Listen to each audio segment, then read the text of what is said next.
자, 확인했고요.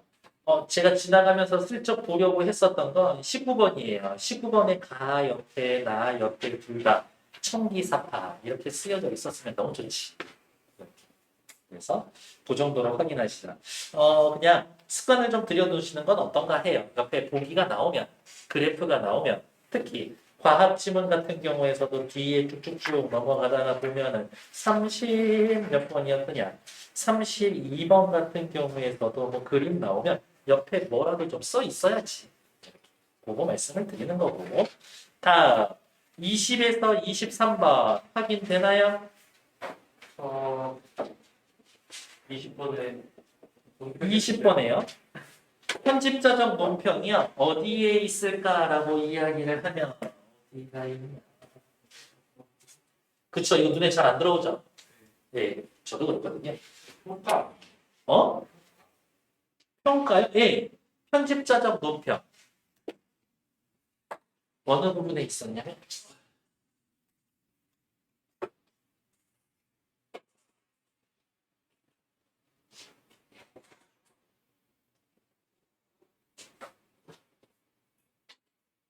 어? 이게 맞죠?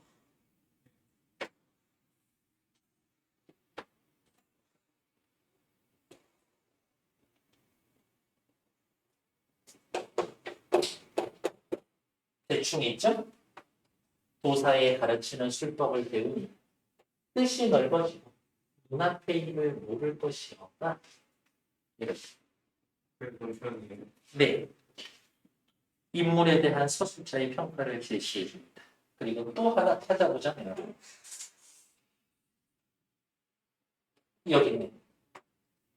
꿈이 하늘을 보니 칭함질벽으로 나는 듯이 오르고 날아가는 듯이 절벽하고 내려올기를 비호라도 하나같이 못할 것 같다. 이 정도 이해하시면 될 것 같아요. 네. 그 다음 21에서 23번 사이는요. 22번이요. 22번 확인할게요. A에 대한 설명으로 가장 적절한 것은 그럼 우리 슬쩍 A 한번 읽어보고 갈게요.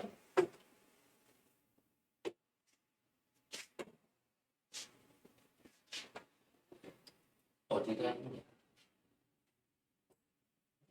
자, A는 이렇게 묶여 있는 거 이거 누가 누구한테 한 말이에요? 대사가 웅이 엄마한테 하는 얘기 아닌가? 이 대사 이전에 대사가 웅이 엄마한테 뭐라고 얘기했어요? 아들 괜찮아. 아들 완전 성공해가지고 삐까번쩍해서 우리 찾아올 것 같아. 라고 이야기를 했더니 웅이 엄마가 이야기하죠. 대사는 그것을 어떻게 하십니까? 오늘 밤 내가 꿈을 꿨는데 공자를 만나서 사부작 이야기를 했고 벽상에 뭐라고 기록을 하고 고성대독하는 소리에 깨달았으니 한 꿈이라. 꿈에서 나 당신 아들 만났어. 극히 신기하여 불전에 궁향 재배하고 절하고 그 꿈속에서 내가 당신 아들이 뭐라고 중얼거리는 그 말투를 생각해 봤었는데 그게 상달 위수하고 양득 천지라고 이야기를 했더라고. 그게 무슨 뜻이냐고? 내가 약간 좀 공부한 게 있어서 알아가지고 점을 쳐서 살펴봤더니 상달 위수라는 말은 위수의 여상 같은 선생을 만나 활달한 거동이고 좋은 스승을 만나서 랩업했고 양천득지라라는 말은 천지는 용마에 있는 물이라 응당 용마를 얻을 것이고 그래서 양득하였다라고 했으니 너 좋은 스승 만나서 랩업했고 너네 아들 좋은 스승 만나서 완전 랩업했고 말도 좋은 말 타고 있어 지금. 무슨 보배가 있겠습니까? 금생여수라고 하였으니 금을 얻을 것이고 금은 칼이다. 당신 아들 좋은 칼과 좋은 말을 가지고 어진 선생을 만났으니 부인은 나의 말을 망령되다라고 하지 말고 이후에 아들 만나면 우와 진짜 그 말과 똑같구나 할 테이니 조금도 근심하지 마십시오. 자신의 꿈에 대한 해석을 근거로 너의 아들이 성공해서 돌아온다 라고 이해해주고 있지. 그래서 22번에 5번 내 아들 오는지 어떻게 알아? 5번 청자에게 자신의 예측이 타당한 까닭 그게 근거가 꿈이지. 꿈을 근거로 이야기해주고 이를 확인하게 될 것은 나중에 당신 아들을 만나면 증언하게 할 것이니 걱정하지 말라. 땅땅 목에 힘주고 큰 소리로 얘기하죠. 그래서 5번 됐을까요? 네. 24에서 28에 나오는 채만식의 논 이야기는 전체 얘기는 다 이해는 돼요?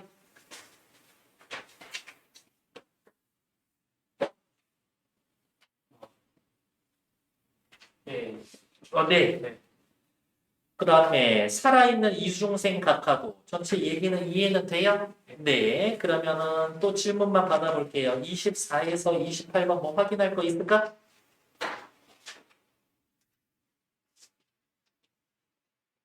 그렇죠. 네. 아니에요.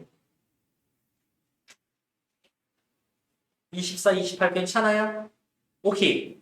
이거 혹시라도 모르는 지문 있으면 저한테 지금 얘기하셔야 돼요. 지금이 아니더라도 저 이 지문이 잘 이해가 안 되는데요? 라고 얘기하셔야 돼요. 그래서 잠깐만요. 앞으로 잠깐 넘어봅시다. 91페이지. 가의 일인 길천이라고 되어 있죠. 이 길천이 외놈이에요. 네, 우리 조선 사람 아니야. 이 이름을 길천이라고 이야기해가지고 헷갈릴 수 있는. 네. 뭐 그것만 확인하면 되지 뭐. 아주 날강 같은 도둑놈 신부가 하나 있었죠. 뒤에 29에서 34번은요. 얘는 천천히 그냥 한번 확인할게요. 새로운 친구들도 있고 또 아닌 친구들도 있으니 생각난 김에 이거 하나 확인하도록 해보죠. 밑에 나와 있는 문제는 조금 이따 같이 풀 거니까 그냥 얘 바로 들어가도록 할게요.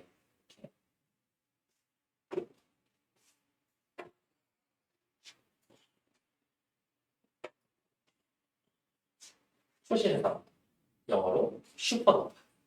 노바는 뉴라는 얘기죠. 새로 생긴 별. 하지만 우리는 알고 있어요. 초신성은 별이 죽을 때 죽기 직전에 발악하면서 빵 터지는 거예요. 초신성은 별이 갑자기 엄청난 에너지를 발산하며 밝게 빛나는 현상을 말합니다. 초신성은 그 밝기가 어마어마해서 가장 밝을 때에는 순식간에 수천억 개의 별을 가지고 있는 누나보다 더 밝아지기도 합니다. 초신성, 별이 갑자기 에너지를 발산하다 엄청 밝다. 초신성이 방출하는 빛의 성질에 따라 1형과 2형으로 분리가 되고 이제 생각해야지. 1형과 2형의 각각의 특징, 차이점. 각 특성에 따라서 세분됩니다. 그중 1A형 초신성은 이름이 왜 1A형 초신성이냐고요? 그 발견되는 초신성 중에 종류가 제일 많아. 그래서 1A형이에요. 별다른 의미는 없어요. 최대 밝기가 동일해서 우주 거리의 측정의 기본 잣대로 사용됩니다. 1A형 밝기가 동일하다. 그럼 생각해야지. 밝기가 왜 같을까? 왜냐하면 별의 겉보기 밝기는 지구에서 별까지의 거리의 제곱에 반비례하므로 겉보기 밝기는 거리에 반비례. 그러니까 무슨 말이에요? 지구에서 멀수록 어두워져. 별의 고유 밝기에 대한 겉보기 밝기의 비를 이용하여 별까지의 거리를 구할 수 있기 때문이다. 공식이 있어. 그러니까 우리는 뭐 겉보기 밝기, 거리, 고유 밝기 이 세 개 중에 두 개를 알면 하나 계산할 수가 있다. 근데 이거는 우리가 측정 가능한 거잖아요. 얘는 측정 가능한 거잖아. 우리 눈에 보이는 거. 고유 밝기는 여기가 포인트지. 최대 밝기가 동일해. 제 원래 어느 정도 밝기라는 거를 알아. 그러니까 내 눈에 제 원래 이만큼 밝은 애인데 내 눈에 요만큼만 보여.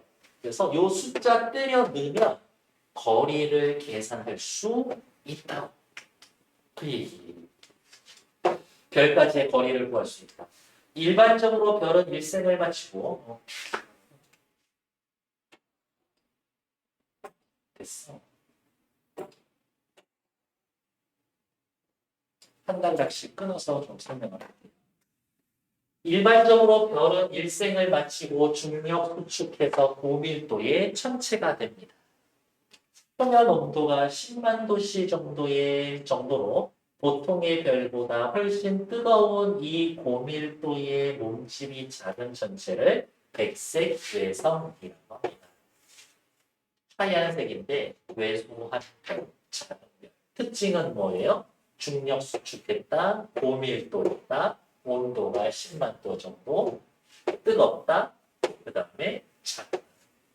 고밀도의 백선 외성은 중력이 막강하기 때문에 그럴 수밖에 없어요. 왜? 밀도가 크니까.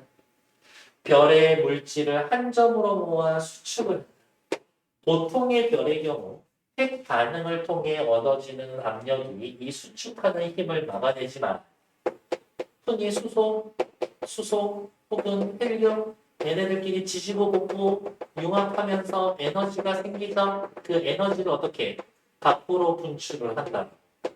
근데 얘네들이 엄청 때려져서 모아져 있고 고밀도니까 중력이 생겨. 밖에서 안으로 들어오는 힘이 있다고.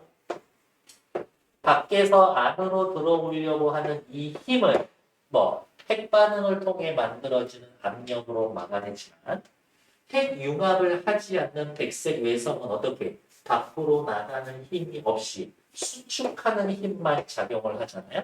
그러면 한없이 무한히 작아질 수 있나? 또 그렇지는 않아. 전자 축퇴 압력에 의해 그 막강한 중력을 이겨냅니다.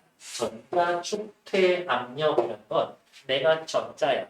당신들도 다 전자지. 우리끼리 여기에서 이렇게 벽이 쪼아져서 몰려진다고 생각합시다. 그러면 어떻게? 최대한 줄고 하지만 내가 내 형태는 유지는 하잖아. 그렇지. 그걸로 이 밀려오는 벽을 막을 수는 있어.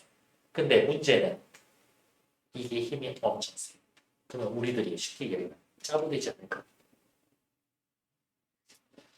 별이 중력으로 수축하게 되면 별이 이루는 원자와 원자 사이의 거리도 좁아지고 여러분과 저 사이의 거리가 좁아져요. 그리고 우리 자체의 크기들도 작아질 거예요. 그러면 원자를 이루는 전자들이 돌아다닐 수 있는 공간도 작아지면서 전자들이 역시 작아집니다. 핵이 있고 전자가 이렇게 돌아다니고 있어요. 핵이 있고 전자가 돌아다니고 있어. 전자 축퇴압에 의해서 어떻게 얘네 둘이는 딱 요 정도는 유지는 한다고.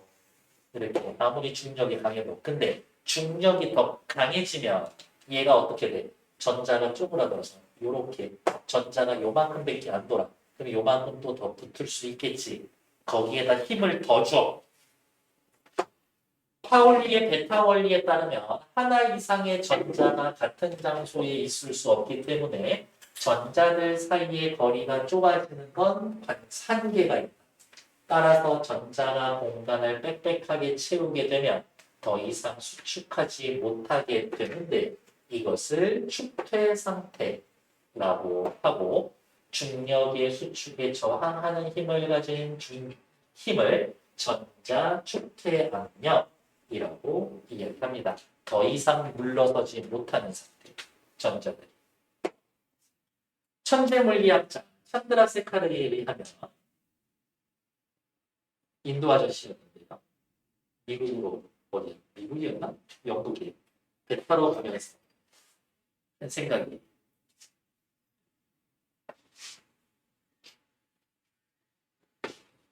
천재 물리학자 찬드라세카르에 의하면 전자 축퇴 압력으로 중력이 수축할 수 있는 한계가 대략 태양 질량의 1.44배 정도까지는 꽉꽉 때려 놓을 수 있어. 태양의 1.44배까지는 꽉꽉 때려 넣을 수가 있어. 만일 백색 외성이 이 이상의 질량을 가지면 전자 축퇴 압력도 더 이상 중력을 막을 수 없게 됩니다.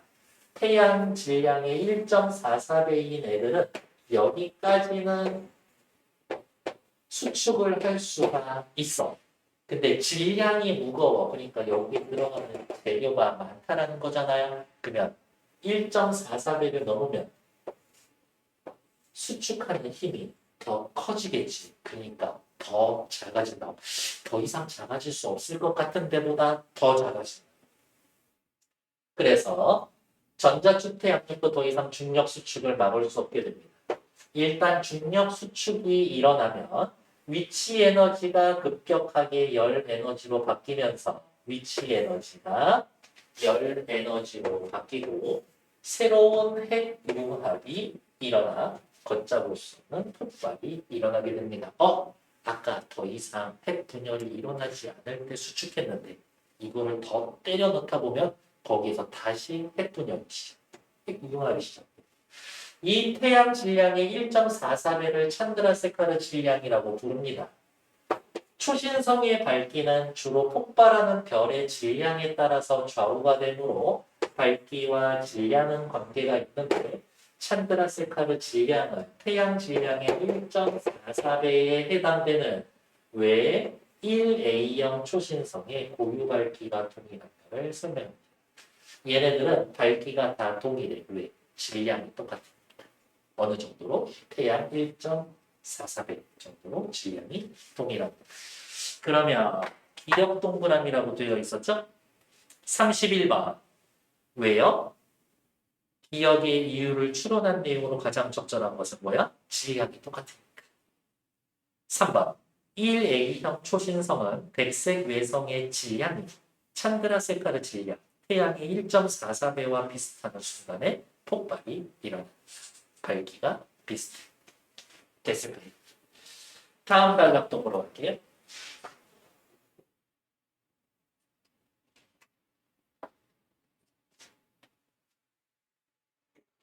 저도 어제 알았는데요. 중국에서 우주선 쏴서 화성에 착륙한 거 알고 있어요? 아니, 그 무인 우주선. 엄청나. 네.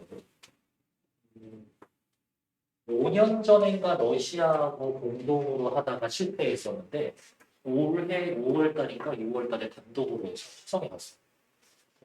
그러니까 지네 힘으로 한 번만에 대단한 것 같아요. 근데.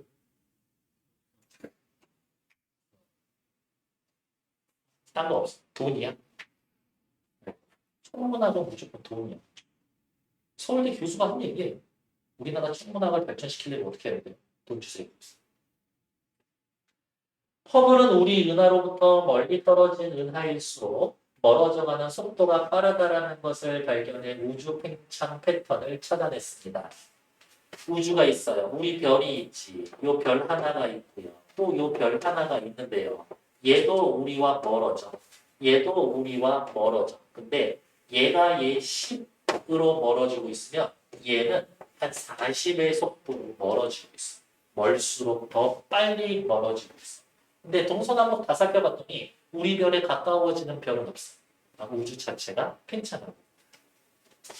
우주 팽창 패턴을 찾아냈습니다. 마치 우주를 고무 풍선에 비유할 경우 같은 속도로 바람을 불어넣으면 2배 멀리 떨어진 점은 거리에 비례해 2배의 속도로 빨라지는 겁니다. 풍선이 있어요. 이렇게 풍선이 있지. 여기에 점 찍어놓고 여기에 점 찍어놓고 바람을 후 불어. 어떻게? 이 점 밀려나겠지. 이 정도. 이만큼 멀리 밀려. 어떻게 밀려진다? 거리에 비례해서 2배의 속도로 빨라지는 겁니다. 하지만 이러한 허블의 우주 팽창 연구는 관측된 개별 은하까지의 거리를 정확히 알아야만 그 의미가 있는데, 그렇지. 여기에서부터 여기까지 거리가 얼마인지, 여기에서부터 여기까지 애초의 거리가 얼마였었는지 알아야 하는데, 허블이 당시 사용한 거리 측정 방법에 의하면 허블 우주 팽창 관측은 변광성은 멀어지면서 빛이 깜빡깜빡하는 애들, 변광성이 발견될 수 있는 거리인, 안타깝다. 1억 광년밖에 안 돼.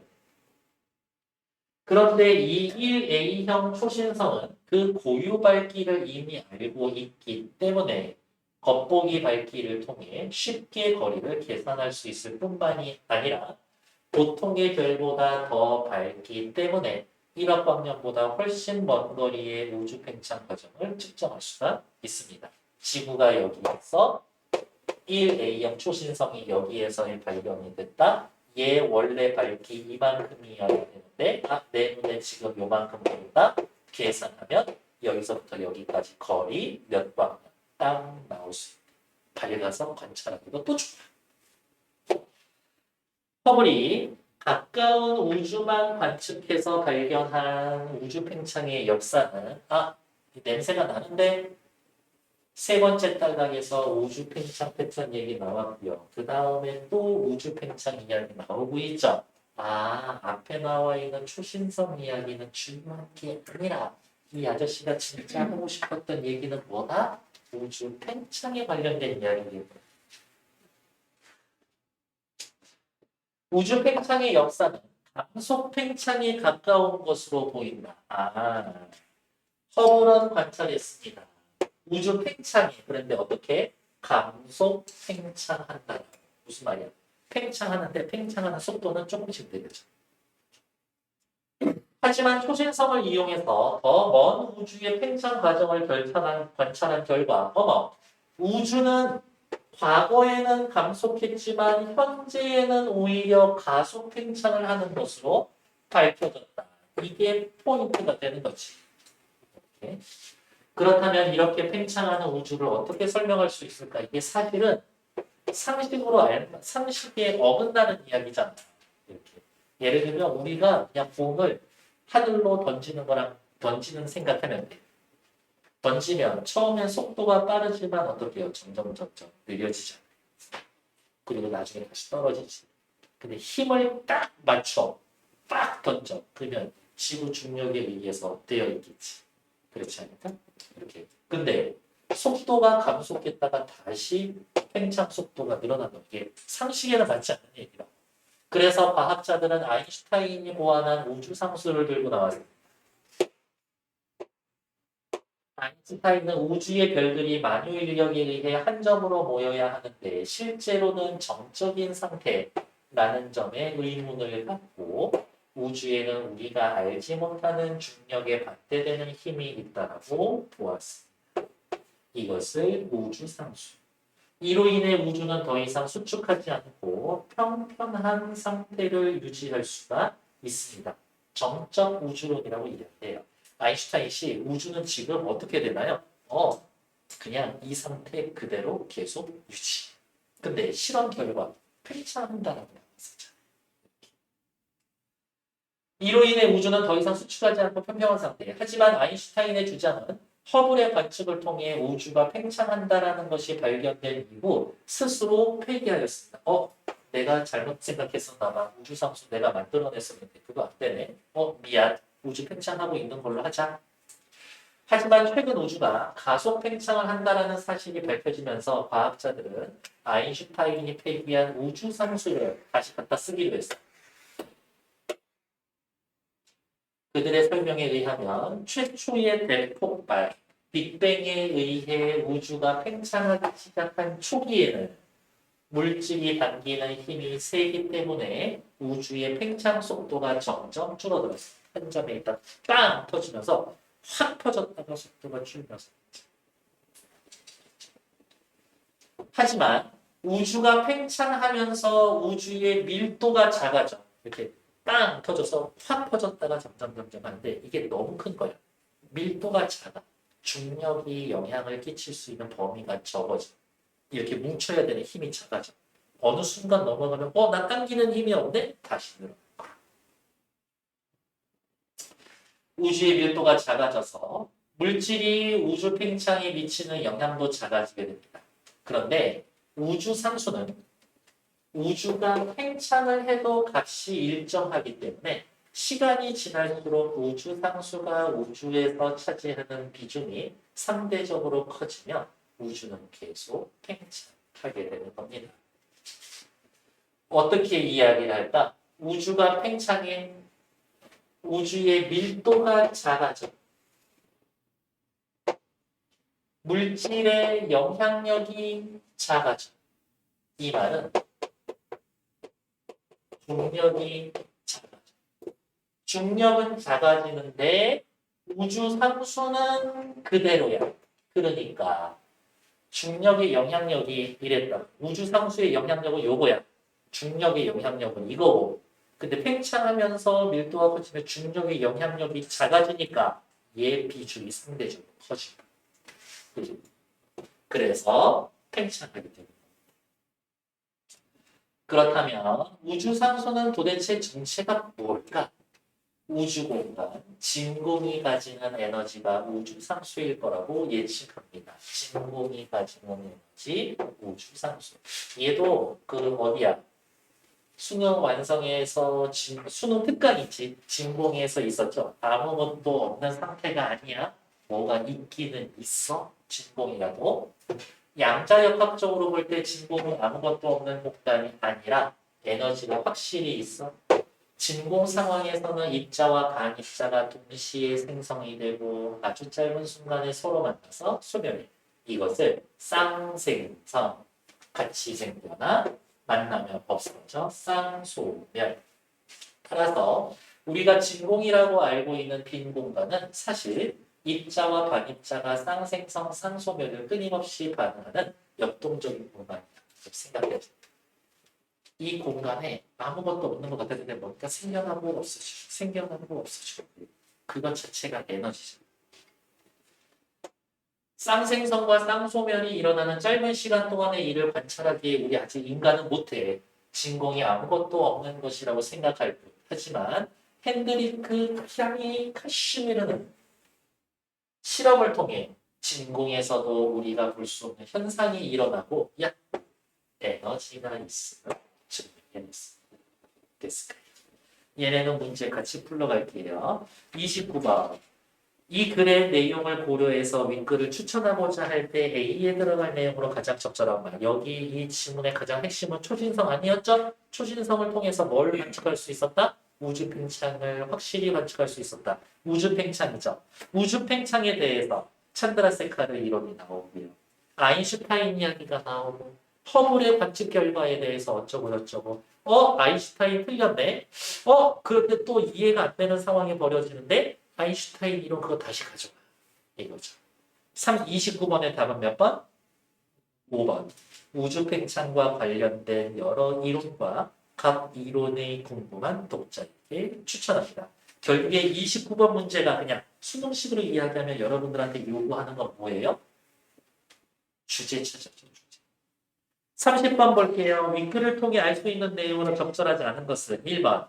초신성을 이용하면 변광성을 이용할 때보다 먼 거리에서 일어나는 우주 팽창 역사를 확보할 수가 있습니다. 초신성을 이용하면 변광성 쓰는 것보다 더 유리해요. 왜? 먼 거리에 있는 것까지 측정할 수가 있거든요.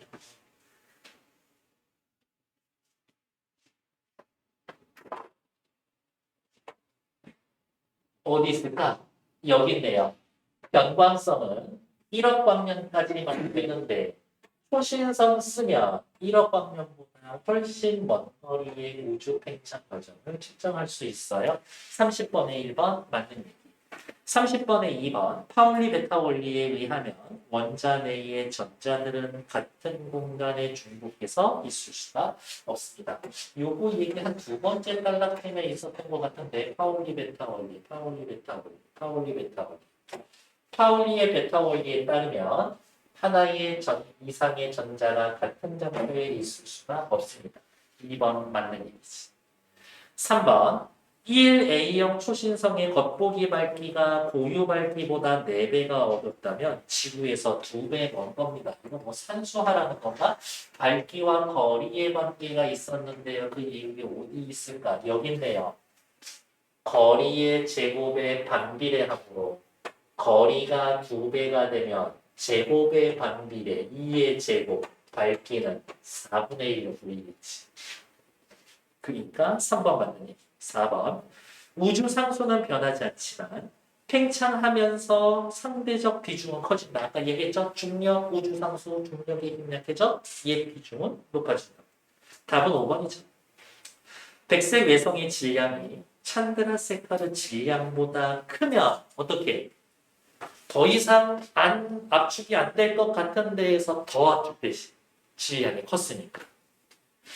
중력 수축에 저항하기 위한 전자축퇴 압력이 아니요. 그 질량이 전자축퇴 압력이 그걸 이겨내지 못하죠.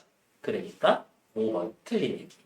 31번 확인했고요. 32번 보러 갈게요.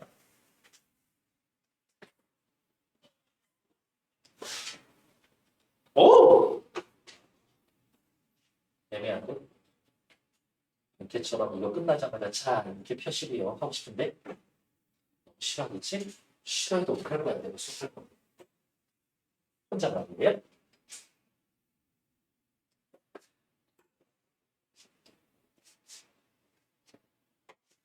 A와 관련된 실험입니다. 천천히 읽을게요. 헨드리크 파미시르가 진공에서 에너지가 존재함을 증명한 실험입니다. 우선 그림과 같이 폐쇄된 진공 속에 이거 이렇게 나와 있지만 그냥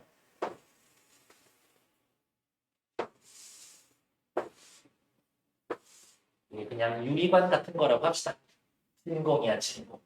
이 진공 속에 얇은 금속판 두 개를 아주 가까이 평행으로 놓아서 금속판을 경계로 금속판 안쪽과 금속판 바깥쪽으로 나눕니다. 여기까지 문제를 풀었죠? 그 결과 시간이 흐를수록 두 금속판은 바깥쪽에서 힘이 작용하여 중력으로 끌어당기는 힘보다 더 강하게 금속판을 서로 끌어당기게 됩니다. 얘하고 가만히 내비둬도 중력으로 지들끼리 끌어당겨. 이 판때기 중력을 계산하면 끌어당기는 힘이 서로 끌어당기는 힘이 10이어야 됐는데 얘네들이 끌어당기는 힘을 계산해 봤더니 40이 나와. 그러면 뭐라고 생각할 수밖에 없어. 얘네 둘이는 지들끼리 알아서 끌어당기고 있는데 바깥에서 얘 미는 힘이 쉽게 이야기하면 얘 10이지만 40. 바깥에서 미는 힘이 30이니까 15. 이 힘으로 밀고 있다. 괜찮나요? 이 이야기 찾으시면 돼요. 1번. 네. 그냥 답 찾아주세요. 진공인데도 힘이 생기네? 에너지가 있다는 얘기지. 왜 에너지가 있을까? 입자와 반입자가 생성, 소멸하는 과정에서 에너지를 발생시킵니다. 그래서 그 얘기 몇 번 할 거예요? 5번. 금속판 바깥의 입자와 반입자의 쌍생성과 쌍소멸에 의해 생성되는 에너지가 안쪽에서 생성되는 에너지보다 크다. 나쁘지 않지. 안에서 에너지가 생산된다면 여기 안에 있는 에너지는 아우 좁아 하면서 밖으로 밀려고 할 때. 그렇지? 하지만 바깥에서 더 강한 힘으로 밀어버리니까. 그래서 5번이 제일 좋고. 33번 확인하러 갈게요. 그래프예요, 그래프. 그래프 나오면 어떻게 하시라고? 되든 안 되든 그냥 내 말로 풀어서 써놓든다. 그래. 써놓기 싫으면 내 말로 이해는 해놓고는 있어야지. 이렇게. 그래서 가나다는 우주 대폭발, 빅뱅 이후 시간의 흐름에 따라 우주의 크기가 변하는 것을 그래프로 나타내는 겁니다. 가는 어때요? 팽창 속도가 빨라졌다, 느려졌다가 빨라졌다, 느려졌다, 다시 빨라지지. 그렇죠? 나는요. 나는 빵 터지면서 팽창 속도가 줄어들고 있지. 나는요. 빵 하고 팽창해서 급속하게 증가했다가 짠짠 더 이상 팽창하지 않는 상태. 괜찮을까? 누구 찾는 거예요? 틀린 거 찾으러 갈 거죠? 1번. 가는 과거에는 감속 팽창하다가 속도 줄어들고 있잖아요. A 이후에 가속 팽창. 후 빨라집니다. 가속팽창. 1번 괜찮아. 2번 가에서는 가속팽창하다가 가속팽창합니다. 이 얘기 어디서 나왔었어요? 이거 상식적으로 안 되는데 아까 안 된다고 써먹었었던 아인슈타인 우주상수 가지고 와서 한번 해보자. 이거였었잖아요. 우주상수가 차지하는 비중이 A를 기점으로 우주상수가 차지하는 비중은 늘어나지. 그러니까 2번 괜찮죠? 잠깐만. 우주상수가 차지하는 비중이 A 이전과 A 비율과 동일하다고? A 큰일 날 소리. A 이후로 우주상수의 비중은 더 크지. 그러니까 뭐라고 해야 되나? A 이전과 A 이후가 동일하다고 하면 A 이전보다 A 이후가 더 크다. 나는요. 우주가 팽창하는 속도가 조금씩 줄어들어. 그렇지. 팽창 속도 줄어들죠. 누가 이야기했어요? 허블이 이야기를 했었죠. 나에서는 하나의 은하가 다른 은하와 멀어지는 속도를 은하들 사이의 거리에 비례해서 2배씩 빨라진다고. 멀수록 빨라진다고 했죠. 33의 5번. 다는 A 이후로 그래프가 평평해요. 이거는 뭐야? 평행이야. 우주 고정되어 있어. 누구 생각? 아인슈타인 생각 아닌가? 중력의 힘과 반대를 이루는 힘이 우주 내에 존재하기 때문이다. 나쁘지 않죠. 틀린 건 5번. 34번. 단어 뜻 A는요. 어떠한 현상이 발생하는데 답은 3번. 이런 문제 나오면 뭐라고? 앞에 나오는 기본적으로 목적어 부사어가 먼저야. 목적어 부사어 없으면 그 다음에 주어 찾아야지. 그래서 주어를 같은 카테고리에 묶어놓을 수 있는데 그냥 이렇게 찾으시면 됐나요? 됐고요. 생각보다 앞에 어디야? 수능 풀면서 많이 시간이 지체가 됐어요. 중간에 그렇게 되어 있는 적도 있고. 네. 일단 오늘 수업은 여기서 마무리 지어드리는데 그냥 잔소리 한 번만 더 할게요. 책 없을 수 있어. 미리 얘기를 해달라. 그러면 좀 뽑아놓으면 되니까. 고생하셨고요. 시험 9월달 거 잘 보셨으면 잘 보신 대로 나 잘하고 있나 보다 생각하고 그 다음에 조금 내 기대보다 안 나온 것 같으면 이건 확실히 원래보다 좀 어렵게 나왔구나 라고 생각을 하고 전에 내가 얘기해줬던 거 나는 수능 시험장 가서 앉아있으면서도 내가 풀다가 문제 모르는 거 나오면 그렇게 생각했어. 옆에 놈 누군지 모르지만 쟤도 몰라. 앞에 놈 분명히 틀릴걸? 마음 편하겠어. 수고하셨습니다.